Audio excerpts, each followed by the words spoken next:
A lot of fanfare this morning as one local school district ramps up its return to the classroom. How Poway Unified is handling the changes at high schools and middle schools. County officials launching a new testing site at SDSU. Why they say it will play a key role in providing access to some of the most vulnerable communities. And the last major demolition of SDCCU Stadium, marking the end of an era and paving the way for the start of a new one. ABC 10 News at 11 starts now. ABC 10 News at 11 starts now. For many North County families, this week brings back a little normalcy as the Poway Unified School District expands its reopening plan, allowing more middle and high school students to return to campus. ABC 10 News reporter Marie Cornell shows us how many were welcomed back. This week, the Poway Unified School District moves into the next phase in their reopening plan, allowing their middle and high school students to be on campus 2 days a week. Morning, how you doing? And the students were welcomed back in true back-to-school fashion. Cheerleaders and dance team, and even the Del Norte High Nighthawk.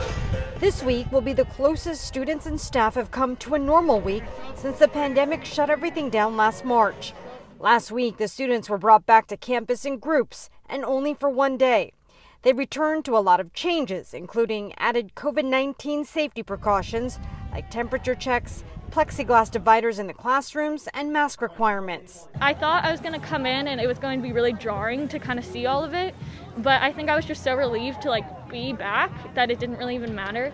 From now on, they'll be on campus twice a week, a transition parents feel is needed. Although they're looking forward to come back, I don't think they're ready to immediately go back to school 5 days a week, for example. So I think it's perfect to have this slow transition. As for what the school schedule will look like for the rest of the school year or the fall, district officials say that hasn't been determined just yet. My hope is that numbers will continue to trend the way that they are, and that hopefully as we continue to move forward, we'll be able to potentially open up more and bring more students back throughout the week. Marie Cornell, ABC 10 News.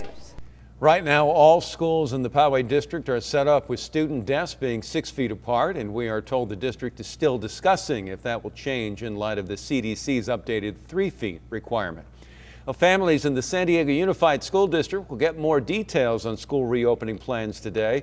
District has already announced that schools will reopen April 12th, with each school coming up with their own model of learning based on a survey families were asked to fill out. Now, the default model is 6-hour days, 4 days a week.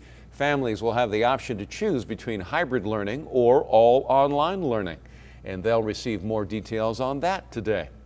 Well, a new COVID-19 vaccine site is opening this week at the Viejas Arena in the College area. County leaders say it will allow more San Diegans to get vaccinated, especially as the Petco Park site closed over the weekend. ABC 10 News anchor Mary McKenzie joins us live as the official announcement was made just about an hour ago. At the Viejas Arena, Jim, it'll be the city's newest vaccination site. It's in partnership with San Diego State University and with the county. Beginning it now, it will showcase the care, compassion, and commitment we have for protecting our neighbors. County officials say up to 700 vaccine doses are expected to be administered daily in the first week of operation, with this site at Viejas working up to administering as many as 1,500 vaccines a day afterward, depending on the supply. The site will serve everyone who's now eligible. The arena is big, it allows for distancing, has plenty of parking, a nearby trolley stop, and bus lines. And Supervisor Nathan Fletcher says the partnership with Project SAVE will help reach underserved populations. The county said today they'll use community health workers deployed into those underserved communities, particularly areas that have large numbers of immigrants and refugees, to help encourage them to get vaccinated. The Viejas Arena site will also help accommodate the county's expanded eligibility for the vaccine. That now includes those between 16 and 64 years old with certain underlying health conditions. It's going to be open 9:30 to 3:30 Tuesdays through Saturdays, so 5 days a week starting tomorrow. Reporting live from home, Mary McKenzie, ABC 10 News. Mary, thank you very much. There's some new results from the U.S. trials of the AstraZeneca vaccine. Company says it's 79% effective in preventing symptomatic illness. Now, the hope is it could give us one more option to relieve vaccine supply issues. Millions of people have been given the AstraZeneca vaccine across Europe, but more than a dozen European countries temporarily stopped using the vaccine so they could investigate reports of rare but serious blood clots. We asked local experts if they had concerns. One doctor says the rate of blood clots in people who receive the AstraZeneca vaccine is much lower than you'd expect in the general population. When you're vaccinating literally millions of people, things are going to happen. People are going to die from other causes. People are going to have clots just like they would in the general population. And the vaccine is expected to go before the FDA in the next few weeks. Well, this morning, local officials urging people in need to apply for the City of San Diego's rent relief program. It is run by the Housing Commission and draws on tens of millions in funding secured from the state and federal government. This morning, in particular, officials encouraging workers in the hospitality sector, which has been hit hard by the pandemic, to apply. To qualify, you must have a San Diego address and meet the income requirements, which encompass people and households below the city's median level, and you can apply through the San Diego Housing Commission website. Right now, hundreds of unaccompanied minors have reportedly been in Border Patrol custody for more than 10 days. That's despite laws that limit the agency to house children in its facilities for no more than 72 hours. Federal government says it's having issues transferring those children into shelters run by Homeland Security. This as officials deal with the ongoing influx of migrants at the southern border. ABC's Cecilia Vega has been riding along with authorities in Texas and has more. Here on the southern border, They can easily lose their lives here. authorities say they've never seen anything like it. This is a fresh wreck right here, this one. Maybe those are from yesterday.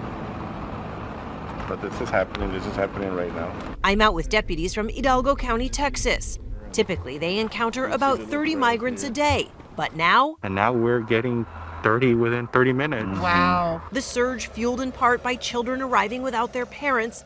This morning, more than 15,000 unaccompanied minors are in federal custody. And ABC News has learned the number of them held for more than 10 days in facilities not meant for kids has skyrocketed, a 5-fold increase in the last week. Pieces of their stories left all along these dusty roads. Little kids, teens. I mean, these are Yeah. This is the baby's clothes. maybe what a 2-year-old, 3-year-old. 3-year-old. And just a few feet away, It's a baby's carrier. How they get this far is beyond me.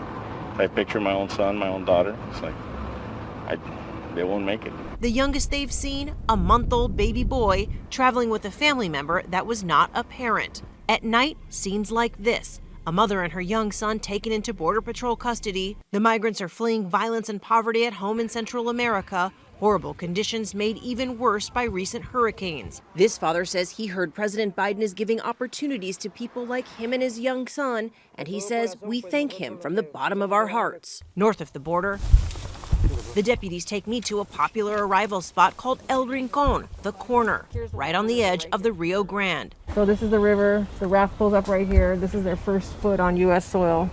Is there anything that's going to stop this? I don't know what they have to do, but he needs to stop.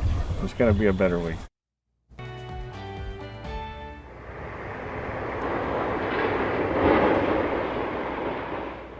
An ending and a new beginning. Last section of the decades-old stadium in Mission Valley demolished this morning. Its destruction, though, paving the way for the construction of the future home of Aztecs football. It's a milestone for obviously for San Diego, it's a new era. We have Aztec Stadium being built in the foreground here. You can see in front of that. So obviously this is, the end of one era and the start of a new era.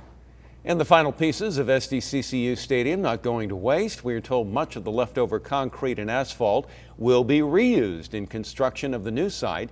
New stadium set to be complete by fall of next year.